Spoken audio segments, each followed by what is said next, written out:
사랑스러운 주님 음성이라는 제목으로 함께 말씀을 나누도록 하겠습니다. 추후에 블랙스크린 해줘. 사랑스러운 주님 음성이라는 제목으로 말씀을 나누겠는데요. 미국의 카네기 멜런 대학에서 심리면역학자인 코헨 교수님의 실험이 있었다고 합니다. 어떤 실험이냐면 4년 동안 400명의 대상으로 감기 바이러스를 주입하고 관찰했다고 합니다. 바이러스를 넣자마자 감기에 걸린 사람들이 있었고요. 바이러스를 넣었지만 끄떡없이 잘 버티는 사람도 있었다고 합니다. 코헨 교수는 생각을 했습니다. 감기의 면역력이 다른 이유는 무엇일까라고 여러 가지를 찾다가 이 실험에서 감기에 걸린 사람과 감기에 걸리지 않는 사람을 조사해 보니까 사회적 관계가 탄탄한 사람이 그렇지 않은 사람에 비해 더 면역력이 좋았고 더 건강하고 감기에 걸리지 않았다는 조사를 발견하게 됩니다. 보통 가정이나 직장이나 친구 정도의 관계를 가진 사람보다 가정, 직장, 친구, 교회, 사회봉사, 동창회, 취미활동, 등등등 기도회 등등등을 관계가 많은 집단들이 더 면역력이 높았다는 그런 연구 결론에 이르렀다고 합니다.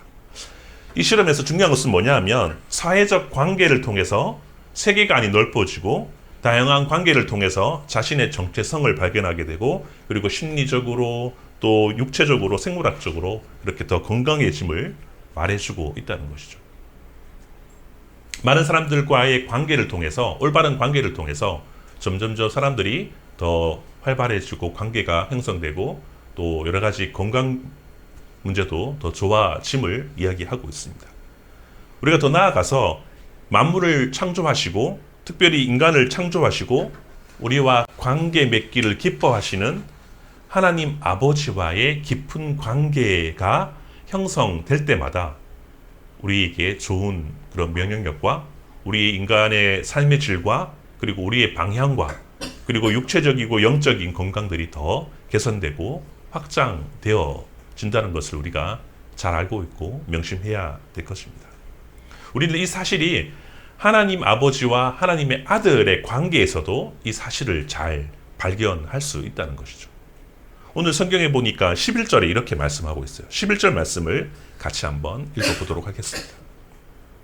마가복음 1장 11절 말씀입니다. 시작. 하늘로부터 소리가 나기를 너는 내 사랑하는 아들이라 내가 너를 기뻐하시니라. 아멘. 11절에 보니까 하늘로부터 소리가 나기를 너는 내 사랑하는 아들이라 내가 너를 기뻐하노라 하시니라 라고 그렇게 말씀을 하고 있다는 거죠. 하나님께서 그의 독생자 예수를 사랑하셨다라고 이야기하고 있습니다. 기뻐하신다고 이야기하고 있죠. 하나님께서 그의 독생자를 이 땅에 보내셨고요.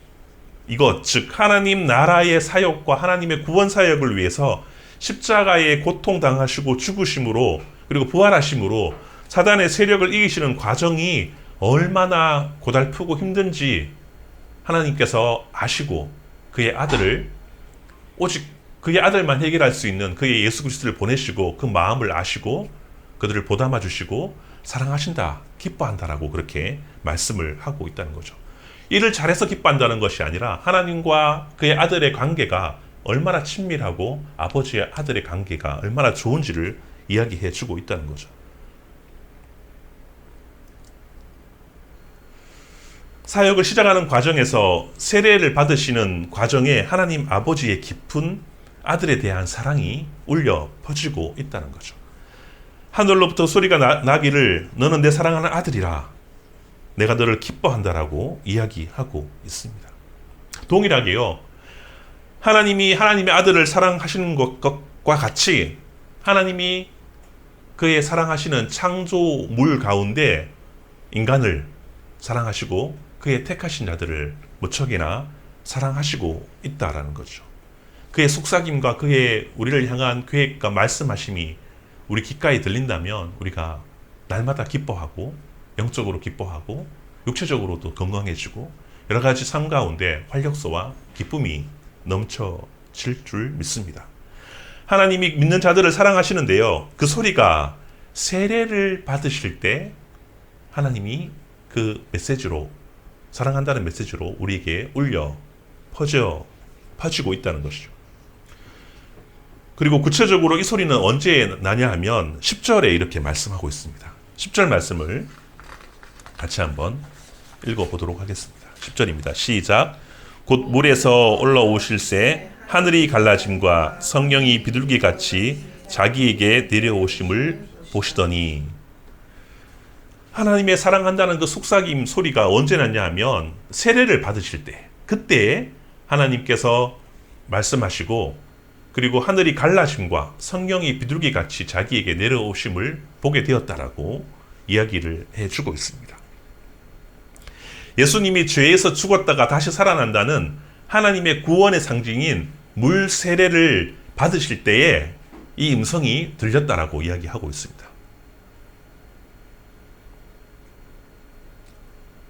하나님과의 관계가 우리가 세례를 받을 때, 이 뒤에도 얘기하겠지만 이 회개할 때에 하나님의 관계를 통하여서 그 사랑하는 관계가 이어지고 회복되고 하나님의 메시지를 들을 수 있다는 거죠. 이 음성이 들리는데 하늘이 갈라졌다라고 성경은 이야기를 하고 있습니다. 하늘이 갈라졌다는 말은 어떤 의미일까요? 무슨 의미일까요? 원어를 찾아봤습니다. 보니까 하늘이 찢어졌다라는 그런 의미를 갖고 있습니다. 하늘이 찢어진다는 말은 또한 무엇입니까? 하늘이 왜 찢어질까요? 저는 가끔 그 쓰레기 봉투나 뭐 이렇게 매듭을 꽉 묶인 것을 풀 때 잘 풀리지 않아서 과위로 자르는 경우가 가끔 있습니다. 하늘을 찢으신다는 것은 단단하게 하늘이 꽉 묶여 있었다는 그런 의미이기도 합니다. 무슨 말이냐? 우리의 죄로 말미암아 우리의 기도와 하나님과의 소통이 이루어질 수 없는 단절된 상태임을 이야기하고 있습니다. 하늘이 꽉 메어 있어서 누군가가 열어주지 않으면 하나님과 소통할 수 없는 그런 상태인데도 불구하고 하나님께서 그의 아들을 보내시고 사역을 시작하시기 위해서 세례를 받으실 때, 즉 회개의 시간에 하나님께서 하늘을 찢으셨다라는 그런 표현을 우리에게 하고 있다는 것이죠. 예수님이 막힌 담을 헐어서 우리가 지성소에 들어갈 수 있도록 하셨던 것처럼 하늘에서 하나님이 하늘을 쫙 찢으셨다라는 표현을 우리에게 해주고 있다는 거죠. 예수님을 통하여서 죄 많은 인간이 죄사함을 받고 하늘에 닿을 수 있도록 기회를 우리에게 제공하셨다는 의미인 것입니다. 이러한 표현이 에베소서 6장에도 나오는데요. 6장에 읽어보니까, 에베소서 6장에 읽어보니까 하늘이 막힌 것은 악한 원수의 세력의 방해 때문이다. 우리가 하나님의 사랑을 느끼지 못하도록 악의 원수들이 막고 있다라는 그런 의도로 6장이 기록되어 있습니다. 구름 낀 상태에서 하늘의 태양을 바라볼 수 없듯이 하나님이 태양을 계속 비추고 있지만 죄로 말미암아 우리의 눈이 빛을 볼 수 없게 되었다는 거죠. 사탄의 방해로 말미암아, 사탄이 방해로 구름을 쫙 뿌렸던 것처럼 태양을 볼 수 없도록 가로막은 상태에서 하나님께서 그걸 싹 걷어버리시고 하늘을 쫙 찢으시고 우리에게 하늘을 바라볼 수 있도록 허락하셨다라고 성경은 이야기를 하고 있습니다. 이제 하늘을 바라봐. 나랑 소통하게 될 거야. 구원이 열려 있어. 세상의 삶을 비교하지 말고 하늘나라를 소망하며 살아가기를 원하시는 사역이 첫 번째로 우리에게 하나님의 사랑으로 주어졌다는 것을 우리가 꼭 기억해야 될 줄 믿습니다. 하나님의 사랑은 이처럼 날마다 우리에게 새롭고 감동이라는 것입니다. 그리고 이어서 놀라운 일이 일어나는데요. 성령이 비둘기같이 임했다라고 이야기를 하고 있습니다. 성령이 비둘기같이 임했다는 말은 무엇입니까? 아니, 까마귀도 아니고 독수리도 아니고 참새도 아니고 여러 가지 새들도 많은데 왜 하필 성령을 비둘기같이 임했다라고 이야기를 하는 것일까요? 여러분, 비둘기 하면은 보통 사람들이 평화의 상징이다라고 이야기하는데 맞는 말입니다. 비둘기 하면 노아의 방주 때 세상이 비로 말미암아 비로 물로 가득 찬 세상에서 나뭇가지를 물어다가 가지고 오는 것을 창세기 8장 11절에 말씀하고 있습니다. 물이 덮었을 때 혼돈하고 무질서한 세상에서 이 물이 빠질 때 이 비둘기가 나뭇가지를 물고 왔다는 것은 무질서에서 질서로 회복되어지는 것을 상징하고 있습니다. 성령님이 하시는 일은 물질서인 세상을 질서 있도록, 엉망인 세상을 하나님의 성령으로 말미암아 정화시킬 수 있도록 하시는 사역, 하시는 일을 성령이 하신다는 것이죠. 그것을 하시는데 비둘기처럼, 노아의 방주의 비둘기 회복을 상징하고 질서를 상징하는 이 비둘기처럼 성령님을 비유하셔서 우리에게 말씀하시고 있다는 것입니다. 비둘기는 이런 의미가 담겨 있습니다. 무질서에서 질서가 되는 것을 상징하고 있다는 것입니다. 홍수로 인한 혼돈과 공허로 가득 찬 세상에 하나님이 영이 운행하심으로 물이 빠지고 새로운 창조와 질서가 시작되는 것을 말해주고 있는 사건입니다. 무질서하고 혼돈된 이런 시대에 하늘이 열리고 그리고 성령님을 통하여서 질서 있게 다시 한번 재정비하고 회복시키겠다는 하나님의 메시지가 들려지고 있다는 것이죠. 지금 많은 태풍으로 인해서 각 지구에 홍수가 일어나고 어제 부산에 300mm가 비가 와서 지금 물바다가 되었다고 합니다. 카오스고 혼돈되고 막 그런 상황이지 않습니까? 이러한 세상에 오직 그것을 정화하고 바르게 하실 분은 삼위 하나님 밖에 없으심을 우리가 기억하고 그분께 의지하며 우리가 나아가야 될 줄 믿습니다. 창세기 1장 2절 말씀을 같이 한번 읽어보도록 하겠습니다. 창세기 1장 2절 말씀입니다.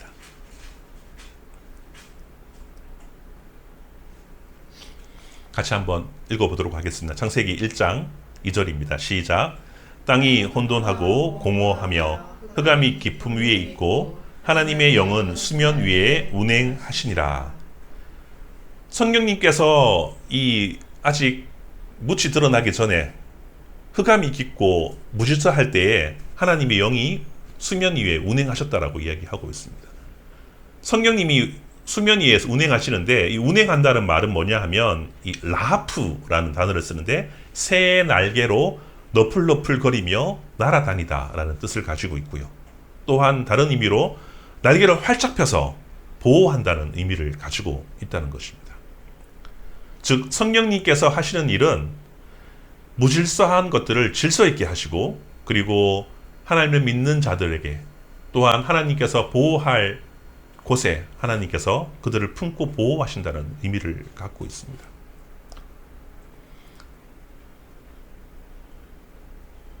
이스라엘이 망하고 그리고 선지자가 사라지고 하나님 말씀이 들리지 않을 400년이 지났습니다. 우린과 둥밈으로 하나님께서 계시를 하지 않으셨고요. 400년 동안 하나님의 꿈으로도 이야기하지 않으셨고 선지자를 통해서도 말씀하지 아니하시고 친히 음성으로도 나타내시지 않으셨습니다. 그러다가 이 땅에 최후의 수단으로 예수 그리스도를 보내시고 그가 인간의 대표로 세례를 받으실 때 하늘이 열리고 성령님이 운행하시고 하나님께서 새로운 창조와 질서를 이루어 가시겠다는 의지를 담고 예수님을 통하여서 그것을 실행하시겠다는 의지와 표현이 오늘 성경에 나와 있다는 거죠. 그것도 광야에서 그것이 시작되고 일어나고 있다는 것입니다. 예수님을 통하여 새로운 창조를 사역하시기 위해서 하나님이 하늘을 찢으시는 그 성부 하나님의 그 사랑, 무질서하고 폐허가 된 세상을 정화시키기 위해서 너풀너풀거리며 날개를 펼치시고 품으시며 운행하시는 성령 하나님, 그리고 성자 예수님께서 친히 세례를 받으시고 사역의 하이라이트인 십자가에서 친히 우리를 위해 죽으시고 부활하시고 승천하시는 그 놀라운 사역, 모든 계획이 시작되고 있음을 우리가 오늘 말씀을 통해서 발견해야 될 줄 믿습니다. 우리가 깨달아야 될 줄 믿습니다. 삼위 하나님의 사역이 언제 일어났습니까? 광야에서 일어났고요. 언제 작동되었습니까? 다시 돌아가서 마가복음 1장 9절 말씀을 읽어보도록 하겠습니다. 마가복음 더 돌아가서 1장 9절 말씀입니다.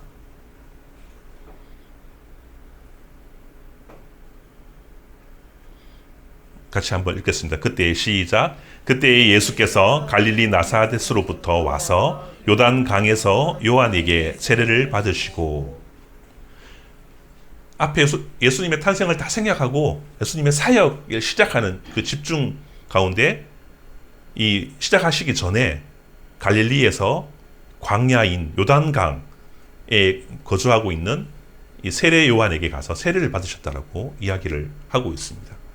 하나님의 사역은 세례를 받으실 때 사역이 일어남을 보게 됩니다. 세례는 무척이나 중요한 의미를 갖고 있는데요. 세례는 죽었다가 살아남을 의미하지 않습니까?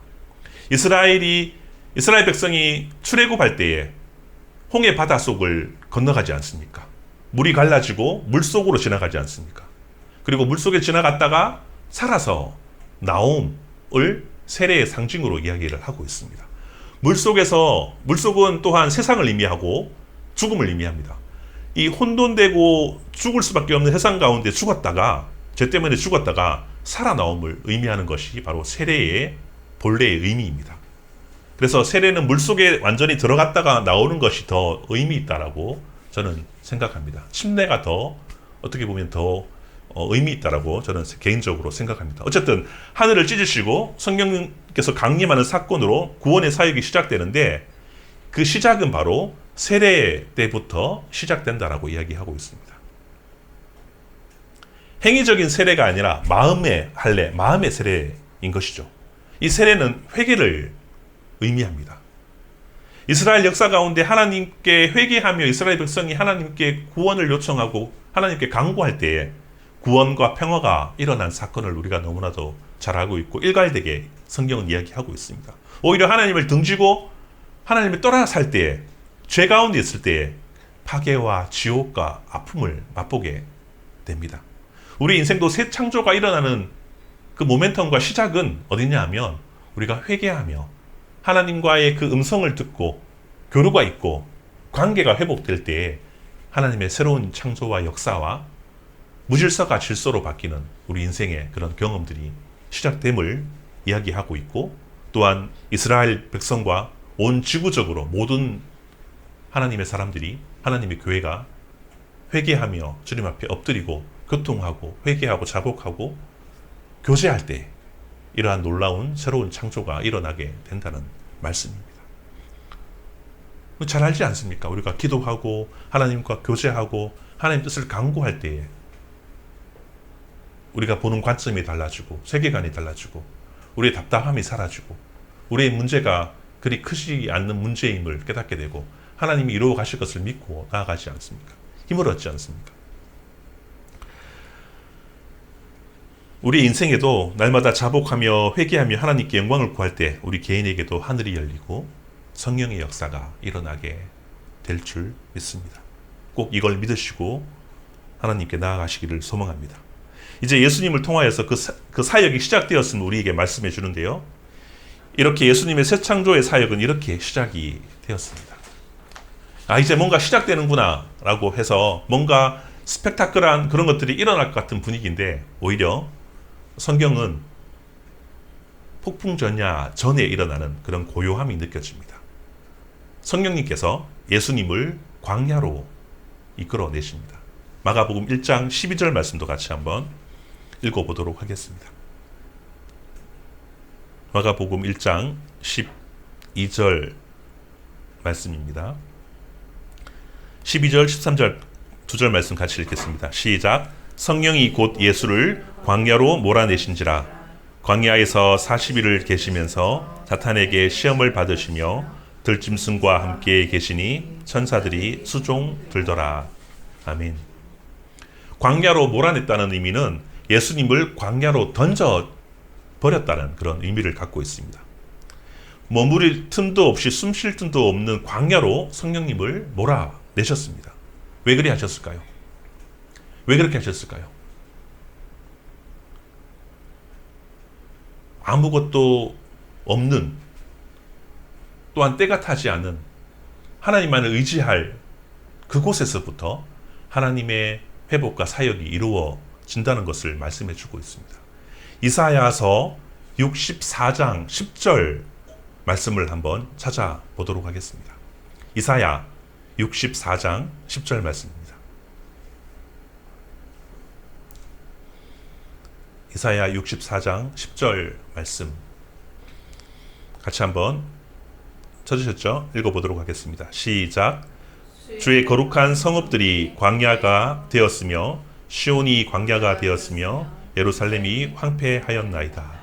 사람들이 볼 때에 예루살렘과 같은 웅장한 성전이 있는 그곳, 뭔가 번화하고 있어 보이고 건물이 번쩍하고 웅장한 그곳이 희망을 주는 것 같고, 반대로 광야는 먹고 살기 힘든 곳이고 아무것도 없고 정말 거기는 사람 살 곳이 못 된다라고 하는 곳이라고 이야기합니다. 그러나 모두가 꺼려하고 힘들어하는 그런 광야와 같은 곳부터 구원의 역사가 시작된다는 것이죠. 하나님이 도움 없이는 회복될 수 없는, 하나님께서 하시지 않으시면 도저히 살아갈 수 없는 그곳부터 하나님께서 그 광야로부터 사역이 시작되었다는 것을 말씀하고 있습니다. 이 말씀은 우리에게 어떤 적용을 줄 수 있냐면 이런 겁니다. 내가 내 스스로 아무것도 할 수 없다라고 인정하고 고백할 때 하나님의 도움 없이는 우리가 아무것도 할 수 없는 황폐한 사막과 같은 이 그런 곳이라는 것을, 광야와 같은 곳이라는 것을 인정하고 하나님의 도우심을 구하기로 작성하고 나아갈 때에 하나님께서 그곳에서 이른 비와 늦은 비를 허락하시고 그곳에 사막에 물을 내시고 사막에 나무를 세우시고 기르신다는 말씀을 이야기하고 있습니다. 모두가 꺼려하는 곳에 하나님이 에덴 광야와 같은 곳으로 바꾸어 주신다는 것을 이야기하고 있습니다. 이사야서 43장 18절에서 21절에 이렇게 기록되어 있는데요. 제가 읽어드리겠습니다. 너희는 이전 일들을 기억하지 말며 옛날 일을 생각하지 말라. 보라, 내가 새 일을 행하시리니 이제 나타낼 것이라. 너희가 그것을 알지 못하겠느냐? 반드시 내가 광야에서 길을, 사막에 강을 내리니 장차 들짐승 곧 승냥이와 타조도 나를 존경할 것은 내가 광야의 물을 사막의 강들을 내어 내 백성 내가 택한 자에게 마시게 할 것입니다. 이 백성은 내가 나를 위하여 지었나니 나를 찬송하게 하려 함이니라. 하나님께서 반드시 손이 필요한 그곳에서 하나님께서 사역이 시작되고 하나님께서 그곳에 물을 내시고 강을 내시고 먹을 것을 우리에게 허락하신다라고 이사야서의 말씀을 통해서 그것이 실현되고 있습니다. 불화산과 같은 광야, 오늘은 불화산과 같은 대구 시내의 동성로와 같은 9월 28일 날 또 그 퀴어 축제가 있다라고 합니다. 이러한 곳에 사람들이 호기심을 갖고 좋아 보이고 거기서 뭔가 해보려고 하지만 하나님의 은혜는 그곳에서 일어나지 않습니다. 하나님의 시작은 하나님이 도우심의 손길이 필요한 곳이다. 물론 그것도 도우심이 필요한 거죠. 우리가 거기서 같이 고민하고 회개하고 기도하고 그들을 위해서 정말 돌아올 수 있는 울부짖음과 우리 모두의 그런 회개의 기도가 있어야 될 줄 또한 믿습니다.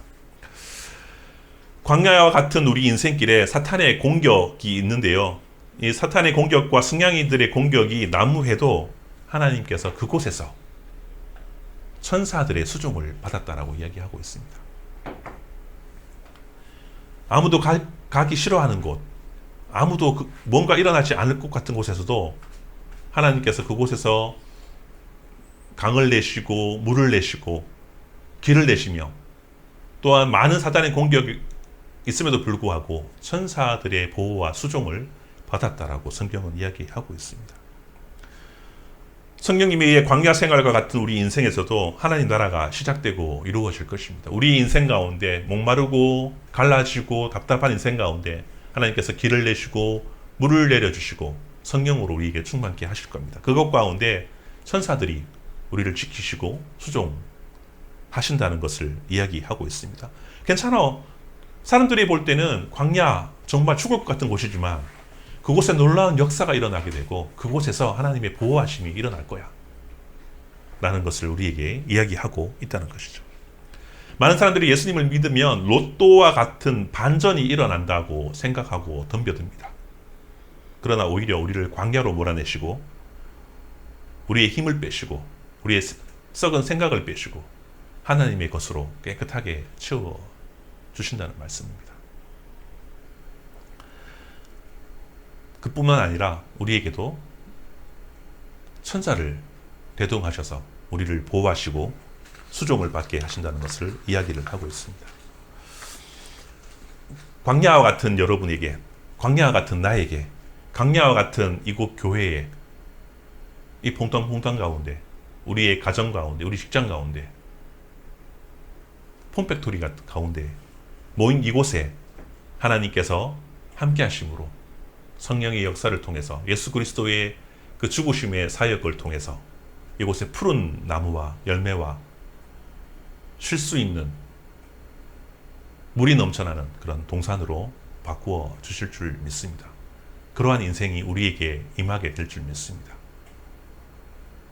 그 은혜를 흘러 넘쳐서 모든 지구촌에 하나님의 은혜와 하나님의 사랑과 하나님의 놀라운 열매와 그 크심의 그 성령의 그 물들이 흘러 넘치는 그런 역사를 보기를 원합니다.